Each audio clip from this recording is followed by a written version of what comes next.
Yo, what the fuck is good, YouTube? I'm back again with another fucking tutorial, but the only difference is I'm not going to be making this beat. Once again, I am going to be breaking down a beat that I posted yesterday and made yesterday because I am a lazy motherfucker and I do not feel like making a beat right now.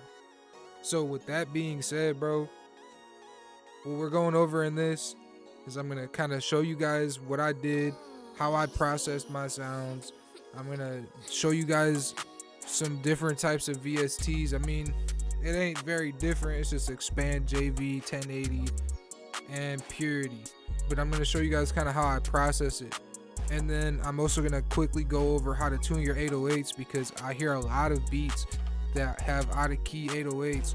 And bro, it's 2021. Your 808 should not be out of key. So without further ado, man, we're finna get into this. But before we get into this video, if you are new to the channel, please hit that subscribe button because that shit helps out so much. It helps out the channel so much. It's free, man. Alright, bro, so the first thing that I did was I went into JV 1080 and I selected this delicate EP piano.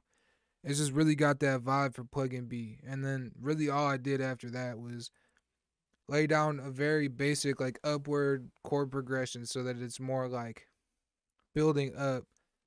And then I added in this top fucking layer, like this top melody. Then I added in this top melody and shit. All I did for that was I clicked this fucking magnet tool, selected 1/3 step, and just kind of like got creative with it because I wanted it to have more of like a like a soulful kind of vibe, I guess you could say.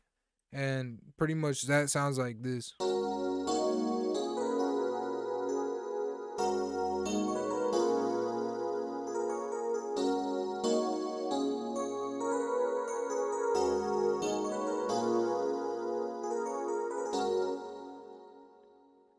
You know, then obviously I just sent it to channel 1. I EQ'd it a little bit, EQ'd it to where I felt like it sounded good in the mix. And that was that. Then I just copied that same progression over, but all I did was take off the top melodies, put it into another JV 1080, and selected this Aura soft pad. This shit, all I did with this is I pitched it up a little bit. I sent it to channel 2, and why the fuck is this parametric EQ so fucking big? What the fuck? And then really, bro, I just like drag the fucking highs all the way in and the lows all the way in, and just like it just makes it more ambient. So that sounds like this.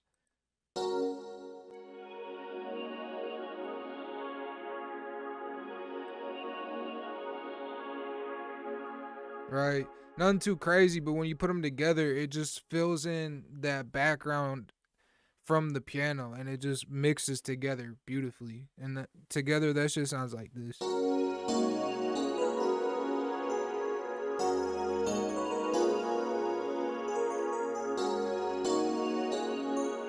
You know, it just kind of adds to that fucking vibe for real.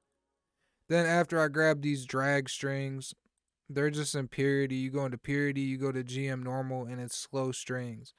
I always like to play them up like high as shit, like in the C7 region, bro, because I feel like when you play it up here, it just sounds so much more cinematic. So those, I played them up here in the C7s, and those by themselves sound like this. You know, just real cinematic. But then you add it together with the rest of that shit, and it's like this.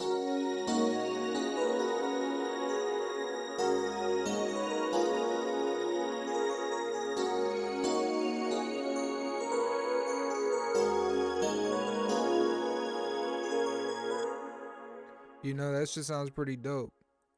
Alright, so the next thing that I did was I selected this lead from Purity. I'm pretty sure it's a desolate solo. Yeah, it is. It looks like I was trying to mess around with the edit for a little bit, but I didn't. Um, really, it's just fucking around. I was in third step, and I just laid this down,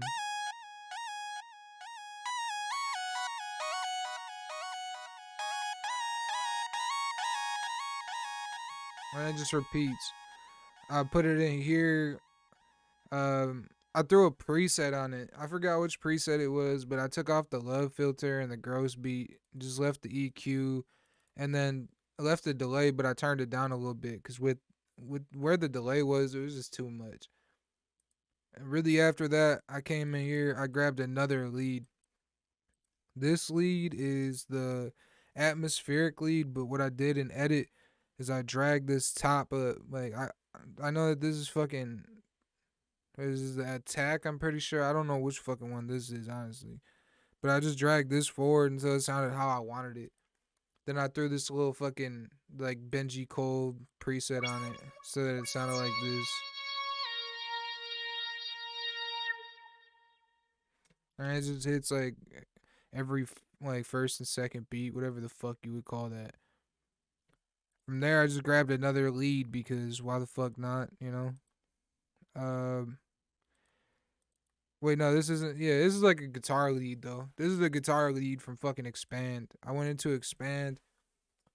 I went into guitars. I grabbed this overdriven guitar, and then from there, I really just fucking added another Benji Cole preset on it. And that sounds like this.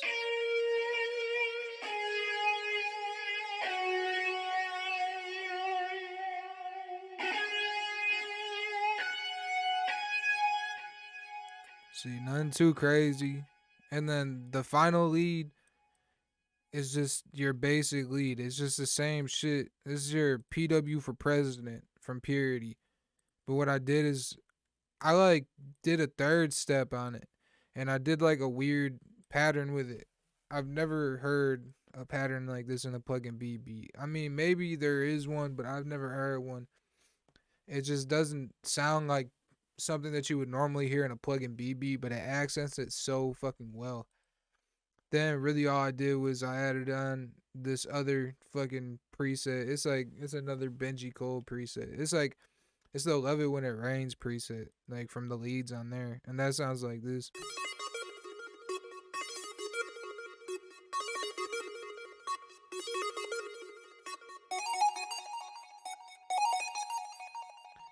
That's really about it, man. That's the whole melody. So when you put all that shit together, you get all this.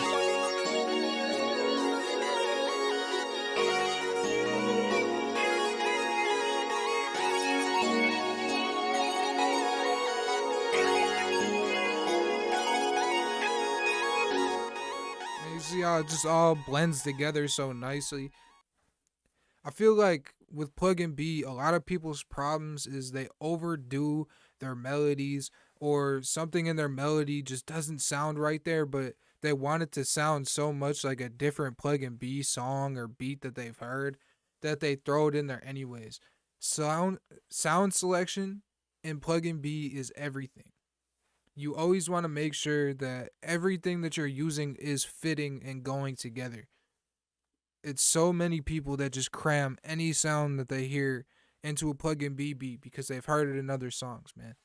It's cool. Always take inspiration from other people, but don't let people's inspiration make you who you are. Like, don't try to be other people, man. Like, do your own thing for real. Keep your shit basic, but keep it intense to your liking. Make sure that your shit sounds good to you. If it sounds good to you, it sounds good to other people. So all I did here was I just grabbed this hi-hat pattern, dude. Nothing crazy.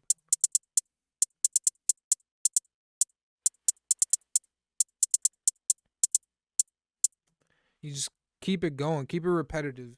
The more repetitive, the better, because people love repetitive beats. They love repetitive beats that have a lot of switch ups. That's why it's so key to have like two or three supporting leads in a PluggnB beat because you could take them in and out and in and out, and it creates different sections.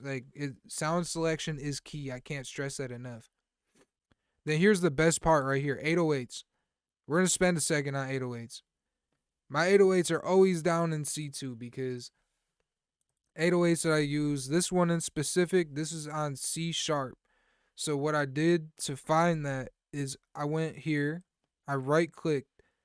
I don't know if you guys could see these drop down menus, so I'm going to tell you what you're going to be looking for. It's going to say edit in audio editor.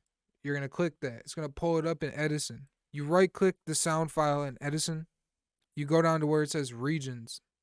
At the bottom of regions, there will be a section called detection. You want to click detect pitch regions. Then it's going to pop up whatever key it's in. So this is C#2, right? So from there, what I'm going to do is I'm going to go back into the 808. I'm going to click either here or here. It doesn't matter. Anywhere where you see this piano roll. You want to go down to C#2, and you can put it on C#2. Now, anything that you play down here to where your 808 sounds good will be in key with your beat. A lot of people just fucking look at that and then they just, instead of setting it to C#2, they'll just put it on C#2 and do it like that. Bro, that shit don't work, bro. I don't know who taught you that, but that shit do not work. Your shit is not on key when you do that. Just so you know. So, now that your 808 is in key, you're just going to build an 808 pattern. Nothing crazy. You want something nice and simple, but something that kind of seems like it has a lot more variations. So what I did is I came up with this 808 pattern.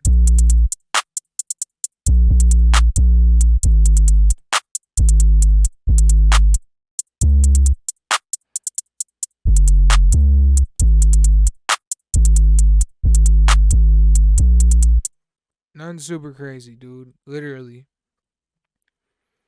Then from there, all I do is I just added a bongo. And added a little shaker perk. Added a regular fucking like mexikodro perk.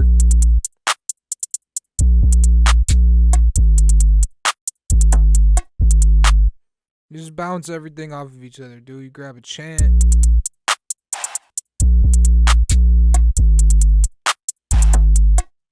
See, perk 3. I don't even remember what. I think this was like a stomp perk or something. Yeah. A lot of people ask me why I use that stomp perk in my shit, bro. I like the way that it sounds in PluggnB. I feel like it sounds good.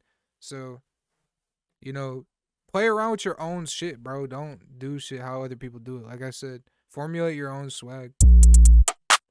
I added this Benji Cole perk.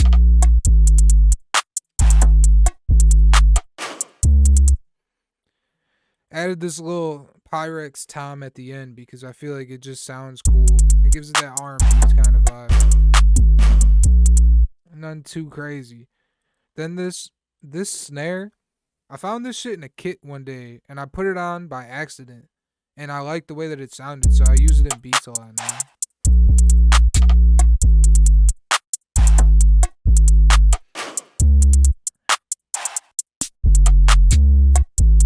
I just like the way that it sounds. I like the way that it hits. It sounds cool. Then just your normal jig snare.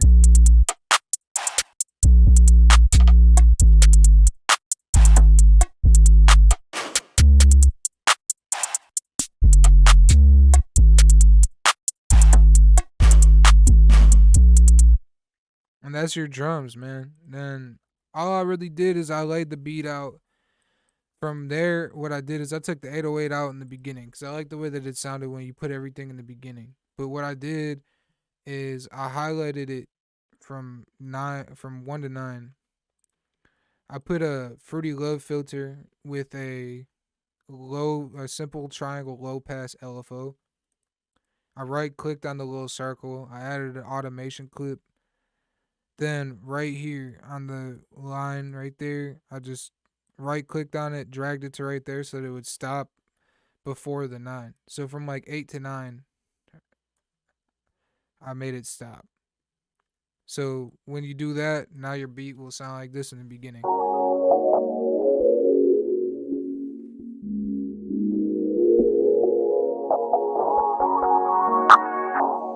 It just sounds cool, man. So, man, like, that's really it, dude. I'ma fucking get the fuck off this goddamn video shit, dude.